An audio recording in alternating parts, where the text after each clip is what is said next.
अस्सलाम वालेकुम। हम पढ़े थे chapter number 7 evidence based physiotherapy के अंदर। उसमें मैंने आपको पढ़ाई थी डिफरेंसेस, ठीक है, between systemic review and clinical guidelines. जिन लोगों ने वो लेक्चर नहीं लिया उनको मैं आगे बढ़ने से पहले थोड़ा सा उसके बारे में ओवरव्यू दे देती हूँ, ठीक है। जो हमारे पास सिस्टमिक रिव्यू है वो एक जनरलाइज टॉपिक था, ठीक है, जिसमें आपने ज़्यादा सारे रेंडमाइज कंट्रोल ट्रायल्स लिए थे, उनकी नंबरिंग दी थी पैड्रो स्केल के अकॉर्डिंग, और उन सब पे आपने एक रिव्यू दिया था, ठीक है, जो सिर्फ एक टॉपिक के ऊपर था। उसमें रिकमेंडेशंस नहीं थी, उसमें ये नहीं लिखा हुआ था कि करना है ये नहीं करना। जबकि क्लिनिकल गाइडलाइन क्या था, वो पूरी एक डोमेन को टच कर रहा था, पूरी एक डिज़ीज़ को टच कर रहा था, ठीक है। एक डिज़ीज़ को लेके कि उसके अंदर कौन से फैक्टर्स इन्वॉल्व हैं, ठीक है, वो किसी डिज़ीज़ के एक फैक्टर को डिस्कस नहीं कर रहा था, बल्कि पूरी डिज़ीज़ को, उसके अंदर मौजूद डिफरेंट डोमेन्स को डिस्कस किया था इसने। उसमें रेंडमाइज कंट्रोल ट्रायल्स भी लिए जाते हैं, एक्सपर्ट्स ओपिनियंस भी लिए जाते हैं, स्टेक होल्डर्स भी हैं, पेशेंट प्रेफरेंसेस भी उसमें लिए जाते हैं, और एंड पे उसमें रिकमेंडेशंस भी दी जाती हैं कि क्या करना है क्या नहीं करना, इसके ये बेनिफिट्स हैं, इसके ये नुकसानात हैं। Each and everything clinical guidelines के अंदर दी गई थी, ठीक है। मैंने स्टार्टिंग से लेके अब तक जो डिज़ीज़ के एंड तक ईच एंड एवरीथिंग एक्सप्लेन की होती है उस क्लिनिकल गाइडलाइन के अंदर, ठीक है। ये मैंने आपको थोड़ा सा ओवरव्यू दिया है, ठीक है। जो क्लिनिकल गाइडलाइन होती है ना, उसमें क्या होता है, स्टार्टिंग से लेके डिज़ीज़ के एंड तक ईच एंड एवरीथिंग एक्सप्लेन की होती है, इसलिए क्लिनिकल गाइडलाइन बनाना इतना आसान नहीं है। क्लिनिकल गाइडलाइन बनाने के लिए एक प्रॉपर सिस्टम बनाया जाता है, ठीक है, जिन्हें काफ़ी साल रिक्वायर होते हैं। यही वजह है कि इतने साल लग जाते हैं कि बाज़ औक़ात आपने जो डाटा लिया होता है वो पुराना हो जाता है और उससे रिलेटेड न्यू डाटा निकल आता है, जिसकी वजह से आप क्लिनिकल गाइडलाइन बना रहे होते हो वो अफेक्ट होना शुरू हो जाती है। उसके बाद क्या होता है कि हमें जो क्लिनिकल गाइडलाइन बनाई होती हैं वो फिर वैलिड नहीं रहती, क्योंकि उसके अंदर बहुत सारी न्यू चीज़ें ऐड हो जाती हैं, ठीक है। नेक्स्ट हम पढ़ रहे थे कि where can I find clinical guidelines, ठीक है। इसमें मैं आपको बताने लगी थी कि इसके अंदर क्राइटेरिया आते हैं।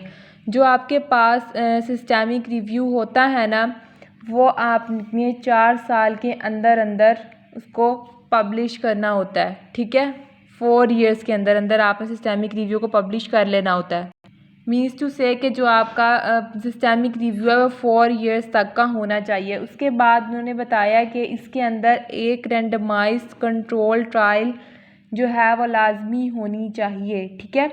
1 रेंडमाइज्ड कंट्रोल ट्रायल आपने लाजमी डालनी होती है फिजियोथेरेपी से रिलेटेड। मतलब आपका फिजियोथेरेपी से रिलेटेड है तो उसके अकॉर्डिंग बताया हुआ है कि एक रेंडमाइज्ड कंट्रोल ट्रायल लाजमी उसमें इंक्लूड होनी चाहिए।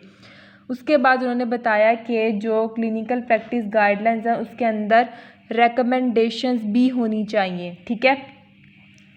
रेकमेंडेशंस भी होनी चाहिए, साथ साथ स्ट्रेटजीज़ भी होनी चाहिए और इन्फॉर्मेशन भी होनी चाहिए जो फिजियोथेरेपिस्ट और पेशेंट्स की हेल्प कर सके इन डिसीजन मेकिंग, ठीक है।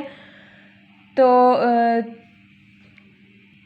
तभी जो डाटाबेस लाइक पैड्रो है वो आपकी क्लिनिकल गाइडलाइन को एक्सेप्ट करेगा और पब्लिश करेगा, जब उसके अंदर रिकमेंडेशन, स्ट्रेटजीज और इन्फॉर्मेशन मौजूद होगी जो कि हेल्प कर सके फिजियोथेरेपिस्ट की और साथ साथ पेशेंट की। अच्छा, नेक्स्ट हम बात करते हैं कि क्लिनिकल प्रैक्टिस गाइडलाइन को फाइंड करने के लिए पैड्रो के ऊपर हम एडवांस सर्च का ऑप्शन यूज़ करते हैं। उसके बाद वो कहते हैं कि some countries have national clinical guideline programmes that produce multi professional clinical guidelines. हर कंट्री में अपने सेपरेट ऑर्गेनाइजेशन बनाई हुई है, ठीक है। इंग्लैंड की अपनी है, ऑस्ट्रेलिया की अपनी है, न्यूजीलैंड की है। एक एग्जांपल के साथ उन्होंने बताया हुआ है कि जो ऑस्टियो आर्थराइटिस है ना, ठीक है, उससे रिलेटेड उन्होंने बनाई हुई है एक सोसाइटी जिसका नाम है osteo arthritis research society international, ठीक है। इस तरह जो है वो हर डिज़ीज़ की एक डिज़ीज़ के ऊपर उन्होंने पूरी एक ऑर्गेनाइजेशन बनाई हुई है और हर कंट्री की अपनी ऑर्गेनाइजेशन होती है जो आपको क्लिनिकल गाइडलाइन दे रही होती है, ठीक है। एक काउंसिल है जैसे गाइडलाइन इंटरनेशनल नेटवर्क, ठीक है। ये क्या है, ये इंटरनेशनल एसोसिएशन ऑफ ऑर्गेनाइजेशन है जो कि इन्वॉल्व होती है इन क्लिनिकल गाइडलाइंस, ठीक है। GIN जो है ना, GIN इन गाइडलाइंस इंटरनेशनल नेटवर्क, ये इन्वॉल्व कर रही होती है गाइडलाइंस को, गाइडलाइंस पे सारा काम कर रही होती है और फैसिलिटेट कर रही होती है। उसके बाद हमारे पास एग्री की डोमेन आ जाती हैं। 6 डोमेन है हमारे पास एग्री की, ठीक है। इनमें क्या है कि किसी भी गाइडलाइन के अंदर एग्री की ये 6 डोमेन्स लाजमी होनी चाहिए। ये डोमेन्स हमने आगे पूरे टेबल के अंदर जो है वो मतलब अपने सब क्वेश्चंस के साथ मौजूद है आपकी बुक के अंदर, ठीक है। वहाँ से आपने देख लेनी है अगर आपने देखनी हो तो, लेकिन वैसे आपने ये एग्री की 6 डोमेन्स याद रखनी है और इन एग्री की डोमेन्स के आगे क्वेश्चन भी आंसर्ड होने चाहिए, ठीक है। ये 6 डोमेन्स हैं और आगे क्वेश्चन जिन्हें आप चेकलिस्ट करते हो वो 37 हैं, ठीक है। 37 क्वेश्चन हैं और 6 जो है वो एग्री की डोमेन्स हैं, ठीक है, जिनके ऊपर जो है वो आपकी क्लिनिकल गाइडलाइन बेस करी होती है। 37 क्वेश्चन आपकी क्लिनिकल गाइडलाइन में होने चाहिए, चेकलिस्ट होनी चाहिए कि ये प्रेजेंट हैं या नहीं है, ठीक है।